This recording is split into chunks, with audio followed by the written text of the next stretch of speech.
non pas d'auteurs-compositeurs, mais d'artistes, également auteurs-compositeurs, jeunes, autoproduits, qui veulent se lancer leur carrière sur Internet, et qui voient le droit d'auteur comme un frein à leur développement en tant qu'artistes, et qui font plutôt confiance à d'autres systèmes de gestion de droits, comme les Creative Commons.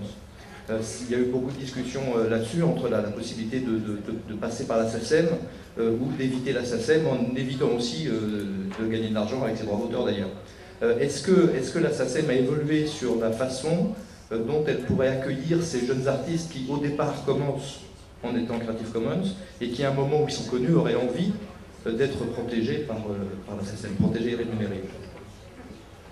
Je laisserai peut-être après le soin à Claude d'intervenir, mais la SACEM a déjà, il y a 4 ans, Claude, un conseil d'administration a adopté une décision permettant à tout auteur, compositeur, interprète de pouvoir avoir une autorisation gratuite de mettre toutes ses œuvres sur son site comme il le souhaitait, sans avoir à payer quoi que ce soit et en restant dans la légalité. C'est-à-dire que les auteurs-compositeurs sont très sensibles à l'idée que lorsque on est confronté, hélas, à des télévisions qui réduisent la place de la chanson française aux grande écoute, ou sur les radios, toujours des quotas, mais moins de place aux nouveaux artistes, que du fait de la crise du marché du disque, le nombre de contrats signés se réduit, la promotion sur les réseaux devient une exigence absolue pour les jeunes auteurs-compositeurs.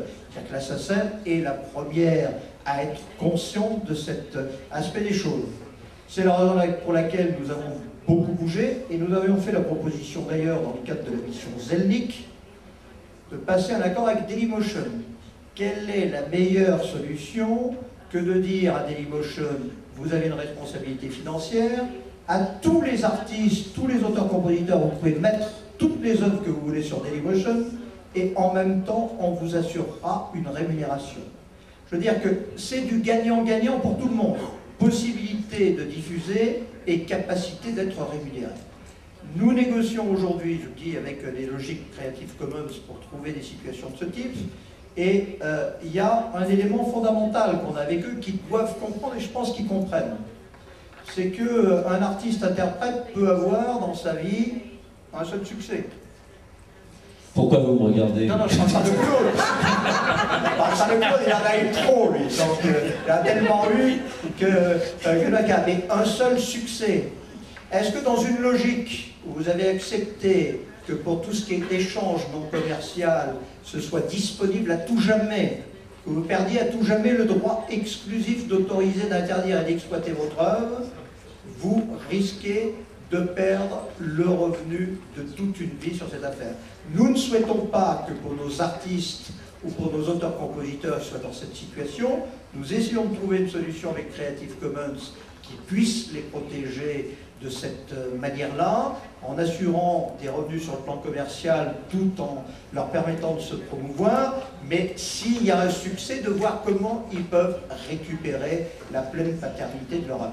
Il y a là un problème fondamental, nous n'avons rien, nous, particulièrement comme Creative Commons, etc., qui s'applique d'ailleurs mieux sur les échanges universitaires que sur ces échanges-là. Donc nous nous efforçons de trouver une solution qui conjugue les deux, capacité d'autopromotion, et c'est pour ça que nous souhaitons nous battre contre les YouTube ou les autres qui clairement, se réfugiant derrière le statut d'hébergeur, va l'échapper non seulement à toute responsabilité juridique, mais toute responsabilité financière. C'est totalement injuste pour l'ensemble des ayants droit, les auteurs, compositeurs, les artistes, interprètes, et c'est injuste pour les sociétés d'auteurs, parce qu'on nous demande à nous d'aller mettre en place des systèmes de contrôle dont on estime qu'ils sont impossibles à mettre en œuvre par YouTube ou par autre. On ne peut pas demander à la SACEM de vérifier 24 heures de nouvelles vidéos chaque minute, avec pour seule conséquence d'envoyer des lettres recommandées pour demander le retrait,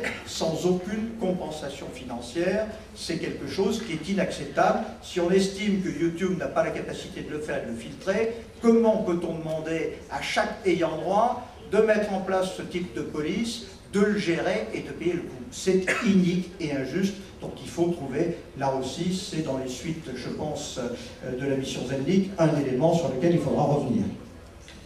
Oui, Bernard a parfaitement répondu, je n'ai pas grand-chose à ajouter. Il ne faut jamais perdre de vue que la SACEM est dirigée, le gouvernement de la SACEM sont les auteurs, les compositeurs et leurs partenaires éditeurs. Donc comment voulez-vous que ces gens-là soient contre l'exposition des œuvres des jeunes?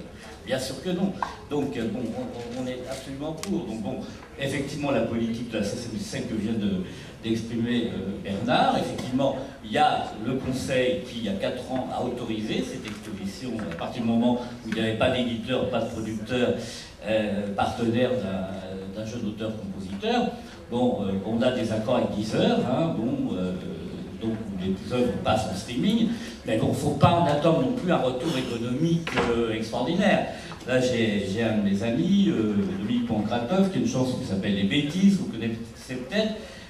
Il a touché à sa répartition de janvier sur 9000 écoutes en streaming sur Deezer, la somme mirifique de 35 centimes. Vous voyez un petit peu le rapport économique. Mais l'exposition est là.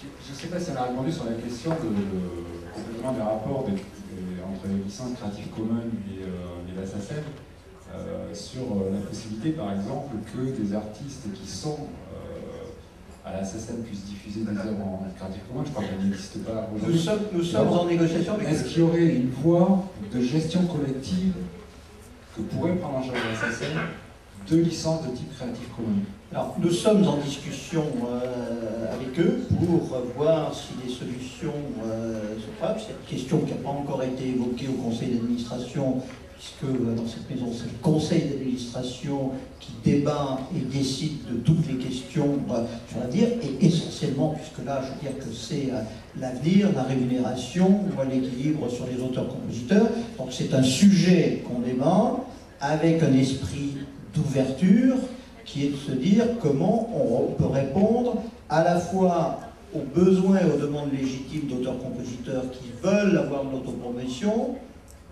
dans le même temps en préservant leurs intérêts et sans remettre en cause les intérêts fondamentaux de l'ensemble de la communauté des auteurs, compositeurs et éditeurs de musique.